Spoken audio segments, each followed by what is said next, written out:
नमस्कार दोस्तों, आज बात करने वाले हैं एक जंगल भूतिया कुआं की। गांव में एक पुराना कुआं था जिसके बारे में लोग कहते थे कि वहां एक आत्मा का वास है। रात के समय अक्सर उस कुएं से किसी औरत के रोने की आवाजें आती थीं। इस वजह से लोग उस कुएं के पास जाने से डरते थे। एक दिन राजू नाम का एक युवक अपने दोस्तों को साबित करना चाहता था कि भूत प्रेत कुछ नहीं होते। उसने सबके सामने शेर की तरह सीना तान कर कहा, मैं रात को उस कुएं के पास जाऊंगा और देखूंगा कि आखिर वहां कौन है।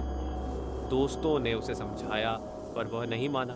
आधी रात में अकेला राजू उस कुएं के पास पहुंचा। चारों ओर घना अंधेरा था और दूर कहीं उल्लू की आवाज सुनाई दे रही थी। जैसे ही वह कुएं के पास पहुंचा, अचानक ठंडी हवा का झोंका आया और कुएं से किसी के हंसने की आवाज सुनाई दी। आवाज धीरे धीरे तेज होने लगी। राजू का दिल तेजी से धड़कने लगा पर उसने हिम्मत नहीं हारी। जैसे ही वह कुएं के पास झुका, उसे लगा किसी ने उसका हाथ पकड़ लिया। डर के मारे उसके पसीने छूट गए, लेकिन जब उसने देखा तो वहां कुछ भी नहीं था। तभी अचानक एक आवाज आई, यहाँ क्यों आए हो?